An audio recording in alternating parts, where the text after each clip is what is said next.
आज हम अशोक का तृतीय भाग लेकर आए हैं, तो चलिए शुरू करते हैं। बिक्री कर के रूप में मूल्य का 10वां भाग वसूला जाता था। इसे बचाने वालों को मृत्यु दंड दिया जाता था। मेगास्थनीज के अनुसार एग्रोनोमाई मार्ग निर्माण अधिकारी था। जस्टिन के अनुसार चंद्रगुप्त मौर्य की सेना में लगभग 50,000 अश्वारोही सैनिक, 9,000 हाथी एवं 8,000 रथ थे। प्लूटार्क एवं जस्टिन के अनुसार चंद्रगुप्त ने नंदों की पैदल सेना से 3 गुनी अधिक संख्या में अर्थात 60,000 आदमियों को लेकर संपूर्ण उत्तर भारत को रौंद डाला था।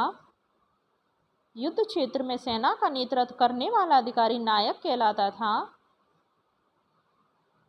सैन्य विभाग का सबसे बड़ा अधिकारी सेनापति होता था। मेगास्थनीज के अनुसार मौर्य सेना का रखरखाव 5 सदस्यीय 6 समितियां करती थी। मौर्य प्रशासन में गुप्तचर विभाग महामात्य सर्प नामक अमात्य के अधीन था।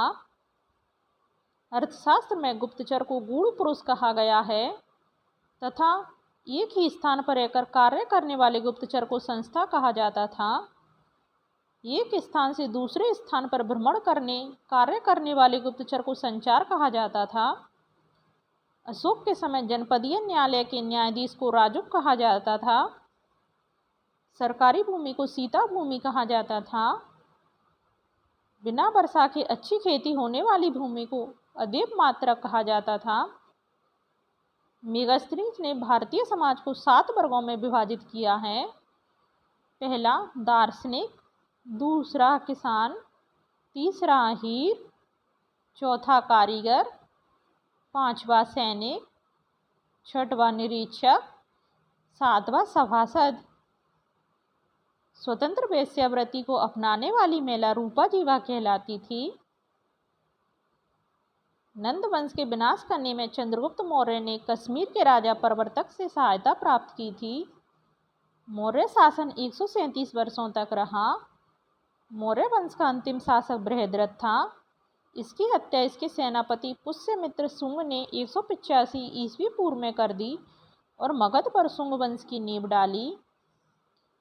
अब हम प्रशासनिक समितियां और उसके कार्य को पढ़ेंगे। प्रथम समिति उद्योग एवं शिल्प कार्य का निरीक्षण। द्वितीय समिति विदेशियों की देखरेख। तृतीय समिति जन्म मरण का विवरण रखना। चतुर्थ समिति व्यापार एवं वाणिज्य की देखभाल करना। पंचम समिति निर्मित वस्तुओं के विक्रय का निरीक्षण करना। छठवीं समिति बिक्री कर वसूल करना। अब हम प्रमुख सैन्य समिति और उनके कार्य को पढ़ेंगे। प्रथम समिति जल सेना की व्यवस्था करना। द्वितीय समिति यातायात एवं रसद की व्यवस्था करना। तृतीय समिति पैदल सैनिकों की देखरेख करना। चतुर्थ समिति अश्वारोहियों की सेना की देखरेख करना।